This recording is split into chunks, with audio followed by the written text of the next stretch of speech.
வாழ்க தமிழ், வாழ்க தமிழ்நாடு, வளர்க வேளாண்மை. நன்றி, வணக்கம்.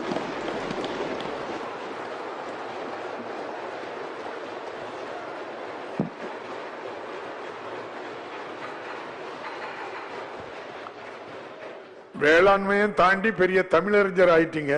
ஒரு நாட்டில் குடிமக்கள் வாழ்வதற்கு நல்லாட்சி தேவைப்படுகிறது என்ற திருவள்ளுவரின் வாக்கிற்கிணங்க நல்லாட்சி செய்து வரும் மாண்பு முதலமைச்சர் அவர்கள் உழவர் நலன் காக்க இந்த மாமன்றத்தில் கடந்த ஆண்டுகளைப் போலவே தமிழ்நாட்டில் 4ஆம் வேளாண் நிதிநிலை அறிக்கையும் தாக்கல் செய்தும் அரிதான பொன்னான வாய்ப்பினை எனக்கு அளித்ததற்கு என மனதமார்ந்த நன்றிகளை தெரிவித்துக் கொள்கிறேன். எல்லாம் ஆயிரமாய் அடிசில் வைகள் 1000 அறப்புறமும் 1000 கொடியனாய் செய் கோலமும் வைகள் தோறும் 1000 மடிவியில் கம்மியர்களோடும் மங்களமும் 1000 ஒடிவியலை வேறு 1000 ஓம்புவாரின் ஓம்பலை. சீவக சிந்தாமணி.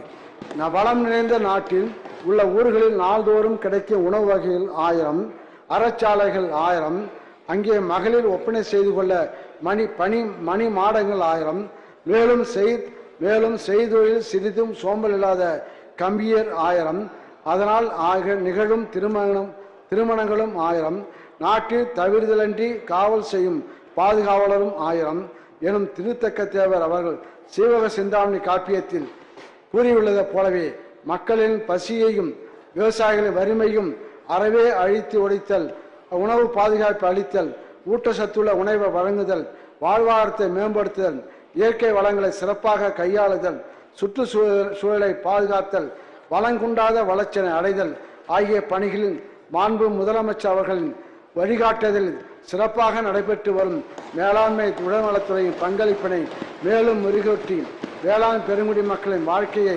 மேம்படுத்துவதே 4ஆம் வேளாண் நிதிநிலை அறிக்கையின் மேன்மையான நோக்கமாகும். வரும் நிதியாண்டுகளில் நிதிநிலை ஏற்ப அறிவிக்கப்பட்ட திட்டங்களில் அதிகமாக நிதி ஒதுக்கீடு செய்து மேலும் சிறப்பாக திட்டங்கள் அனைத்தும் செயல்படுத்தப்படும்.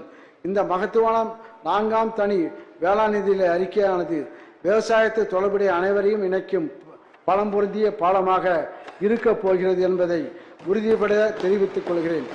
தமிழ்நாட்டில் 3 வேளாண் நிதிநிலை அறிக்கைகளையும் சீரிய முறையில் தயாரித்து மாமன்றத்தில் சமர்த்தியது போல 4ஆம் நிதிநிலை அறிக்கையிலும் பல்வேறு புதிய திட்டங்களை உருவாக்கிட எனக்கு உறுதுணையாக இருந்த தலைமைச் செயலாளர் சிவதாஸ் மீனா IAS அவர்களுக்கும் நீதித்துறை அரசு முதன்மை செயலாளர் திரு உதயசேந்திரன் IAS அவர்களுக்கும் வேளாண்மை உற்பத்தியாளர் மற்றும் அரசு முதன்மை செயலாளர் செல்வி அபூர்வா IAS அவர்களுக்கும் துறை தலைவர்களுக்கும் அதேபோல முதல்வர் அலுவலகத்தை அனைவருக்கும் நெஞ்சார்ந்த நன்றியினை தெரிவித்துக் கொண்டு விடைபெறுகிறேன். வாழ்க தமிழ், வாழ்க தமிழ்நாடு, வளர்க வேளாண்மை. நன்றி, வணக்கம்.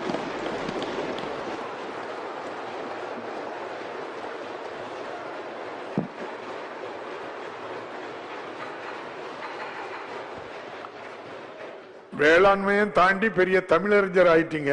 பாதகம் செய்பவரை கண்டால் நாம் பயங்கொள்ளலாகாது பாப்பா, மோதி மிதித்து விடு பாப்பா, அவர் முகத்தில் உமிழ்ந்து விடு பாப்பா. அண்மை செய்திகளை உடனுக்குடன் தெரிந்து கொள்ள இணைந்திருங்கள் இயம்நாடு தொலைக்காட்சியுடன்.